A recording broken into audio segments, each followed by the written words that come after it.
La pandémie a frappé fort dans Mercier-Hochelaga-Maisonneuve alors que 2602 personnes ont été atteintes du virus et 373 en sont décédées, ce qui en fait le deuxième arrondissement montréalais le plus touché par la pandémie jusqu'à présent en date, donc du 20 septembre. C'est également un arrondissement qui comporte plusieurs défis et enjeux socio-économiques, dont, entre autres, dans la portion Hochelaga-Maisonneuve, où c'est 28 de la population qui vivent avec des faibles revenus. Dans cette série spéciale de vos nouvelles en bref durant la pandémie, on jette un regard sur Mercier-Hochelaga-Maisonneuve afin de voir comment les défis socio-économiques ont été pris en charge par les différents organismes. Et je joins justement Roland Barbier, qui est directeur général du Centre communautaire Hochelaga, afin de voir les besoins criants de la population ainsi que les services qu'ils ont rapidement mis en place afin de leur venir en aide. Alors, Monsieur Roland Barbier, bonjour. Bonjour, vous allez bien? Je vais très bien et vous-même? Je vais bien, merci. Oui. Alors, en commençant, j'aimerais que vous nous redisiez un peu, c'est quoi le Centre communautaire Hochelaga, d'où ça vient, c'est quoi son histoire, c'est quoi sa mission? OK, très rapidement, ça existe depuis 1966. Au tout début, c'était évidemment là, pas dans la façon qu'on fait aujourd'hui. Toujours été situé dans le quartier Hochelaga-Maisonneuve. Il a Oui. changé deux ou trois endroits depuis sa création. Maintenant, depuis 2001, nous sommes dans l'endroit où on est présentement. On s'est appelé deux, trois fois choses différentes avant. OK. Maintenant, depuis 2001, ça s'appelle le Centre communautaire Hochelaga. C'est un centre, c'est un bâtiment. Communautaire, ça dit un peu ce qu'on veut faire. De loisirs, ça dit aussi comment on veut le faire, puis par quels moyens qu'on veut le faire. On offre un milieu de vie à la population du quartier. On crée des liens avec les gens. On fait créer des liens entre les gens. On demande aux gens de partager leurs connaissances. Ça fait en sorte que on les sort de l'isolement pour les Oui. aînés ou même pour les familles. On réfère aussi, on est un bon organisme pour référer à différents endroits dans le quartier ou ailleurs quand il y a un besoin vraiment spécifique qui nous soit demandé. Et en terminant, en gros, mais on informe la population du quartier, du secteur, de tout ce qui peut se passer, des ressources et des activités qui se déroulent dans le quartier. Donc, un centre qui fait beaucoup de choses, mais un centre surtout qui est près du citoyen, c'est bien ça? Ah, tout à fait. Nous, on est vraiment, vous savez, on véhicule des valeurs de respect, des valeurs sans préjugés. Mhm. On essaie de voir, d'être ouvert et d'apprendre de ces gens-là. Vous savez, madame, le plaisir de côtoyer les familles, les gens du quartier qui sont des battants. Je peux vous dire, garantir ça. Ah oui. Mais Oui, justement, ça a demandé beaucoup de courage au cours des derniers mois parce que, bon, merci Hochelaga-Maisonneuve a été parmi les arrondissements les plus touchés par la oui. pandémie. Dites-moi un peu comment ça s'est senti sur le terrain, comment votre clientèle a vécu ces derniers mois. Ce que ça a fait, c'est, ben, pour nous, directement, là, c'était le 13, on s'est fait appeler le 13 mars à Oui. 9h30 le matin pour dire on arrête tout, toutes les activités sont fermées, vous fermez vos portes, vous ne faites plus rentrer personne Ah oui. dans nos installations. Ça fait que ça a été pour nous déjà, un choc de, écoute, qu'est-ce qui arrive? On entendait la radio. Ce qu'on a fait, la première des choses qu'on a fait, c'est on n'a pas mis personne en télétravail, nous. Nous, on a OK. continué à travailler ici. Puisqu'on n'avait plus d'activités qu'on offrait pour les familles et les jeunes, ce qu'on a fait, c'est qu'on a pensé à peut-être aider, aller aux besoins les plus urgents qui venaient de se créer, c'est-à-dire l'aide alimentaire Oui. pour les familles. Nous, ici, on ne fait pas de repas, sauf qu'on a des partenaires dans le quartier comme la cuisine collective de Hochelaga-Maisonneuve, qui s'est mis tout de suite en route pour faire des repas pour offrir aux gens. Et nous, en plus de ça, on a demandé à nos amis, à nos partenaires, s'ils voulaient peut-être nous faire un don pour pouvoir offrir, avec l'aide alimentaire, des cartes cadeaux pour les marchands d'alimentation du quartier. Ce qui fait que quand on allait porter des repas, aux familles qui étaient dans le besoin. Mais on offrait une carte cadeau de 100 en même temps, ce qui fait que les gens pouvaient aussi aller, parce que des repas, c'est des repas, mais il n'y avait pas de lait, il n'y avait pas de pain, il n'y avait pas de fruits. Donc, ils pouvaient compléter leur emplette avec la carte cadeau qu'on faisait. Aussi, dans ce contexte-là, on est vraiment partenaire de plusieurs organismes du quartier. On est membre de la table de quartier de Hochelaga-Maisonneuve. Et on connaît vraiment à peu près tous les organismes du quartier. C'est que moi, j'ai appelé les autres organismes du quartier. Exemple, GCC La Violence, qui s'occupe des familles ou des aînés en HLM. Oui. Puis, elle m'a fourni aussi des familles qui étaient vraiment démunies.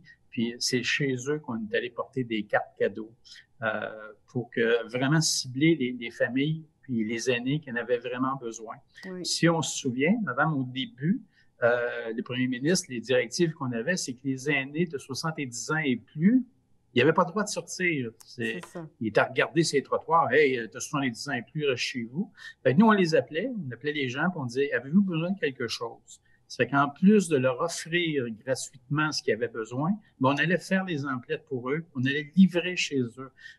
Donc, c'était vraiment quelque chose qu'on faisait pas avant le 13 mars, puis qu'on s'est mis à faire.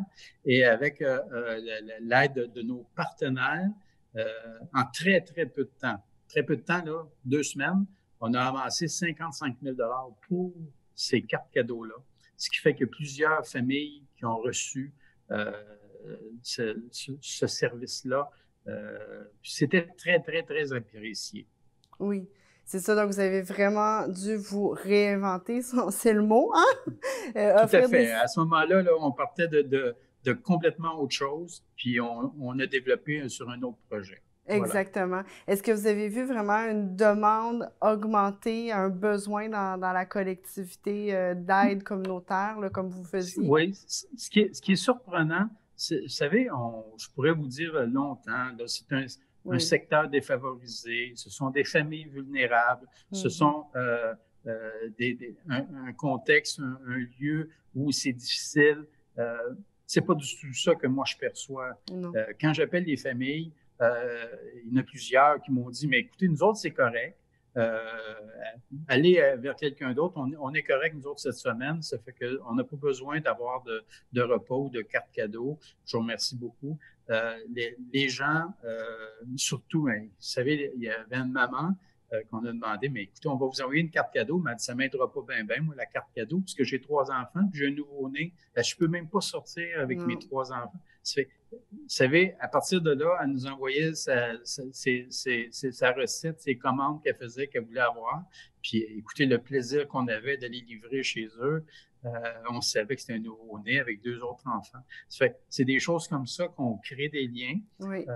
Mais les gens du quartier, là, c'est vraiment des gens là, exceptionnels. Vous savez, vivre avec peu de ressources, mais se débrouiller avec peu de ressources, puis pas se sentir démoralisé ou défavorisé, pas du tout. Puis quand même, on appelle pour les aider, mais ça leur fait plaisir. Oui. Et là, si on vient un peu au centre communautaire Hochelaga, vous offrez donc plusieurs diversités de services et d'activités habituellement. Avec le déconfinement progressif et là, bon, l'état de la situation actuelle, est-ce que vous avez repris certains de ces activités et services?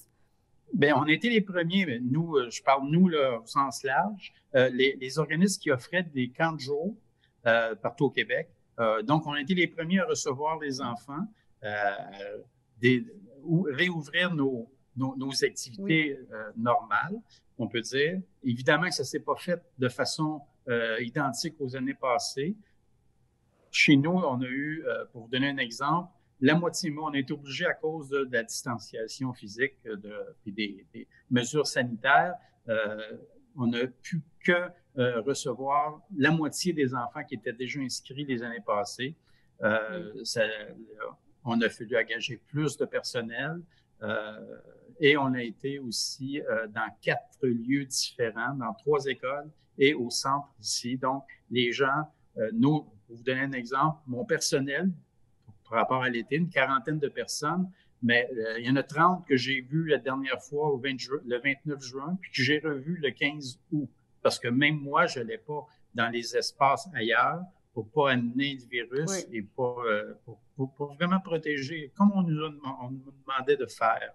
On a fait ça exactement comme ça. Puis ce qui est arrivé aussi, c'est qu'on s'est réunis virtuels avec d'autres organismes qui offraient des camps de jour pour voir si on avait les mêmes préoccupations puis comment trouver des solutions aux préoccupations qu'on avait. Ce qui fait que ça a passé, vous savez, tout l'été, il y a eu peut-être 2 ou 3 problématiques dans certains camps de jour, mais sur les milliers de camps de jour qu'il y avait au Québec, on est vraiment des champions. Ça s'est bien passé. Et là, dans les Oui. prochains mois, donc, est-ce qu'il y a des programmes, des activités qui vont venir, comme par exemple l'opération Sous-Zéro, qui remet en fait des habits de neige aux enfants toutes les années? Est-ce que c'est des activités et services qui vont revenir, donc? Bien, c'est une très bonne question que vous me posez là. L'opération Sous-Zéro va-t-elle revenir? Les gens, puis il y a beaucoup de personnes qui m'appellent, puisqu'on a 200 partenaires qui sont des écoles, des directions d'école partout au Québec. On va jusqu'au Lac-Saint-Jean, qui m'appellent et disent, écoute, l'opération Sous-Zéro existait-elle cette année? Moi, je lui dis, mais il va-t-y avoir un hiver cette année? Oui, il va y avoir un hiver. Oui, il y aura une opération Sous-Zéro.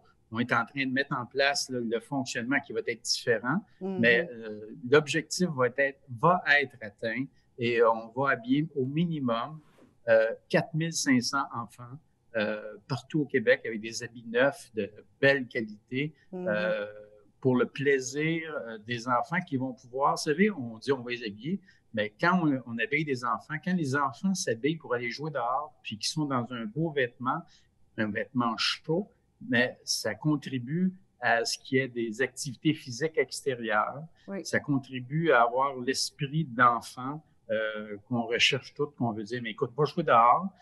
Moi, je me plais à dire, quand j'étais plus jeune, j'avais un enfant vraiment, vraiment très docile. Puis ma maman me disait quand j'étais tannant, ce qui arrivait très rarement, si t'es pas gentil, si t'écoutes pas, tu vas rentrer en dedans. Ouais, c'est ça. Aujourd'hui, si t'écoutes pas, tu vas aller jouer dehors. Mais c'est ça, on les habille pour qu'ils aillent jouer dehors. Exactement.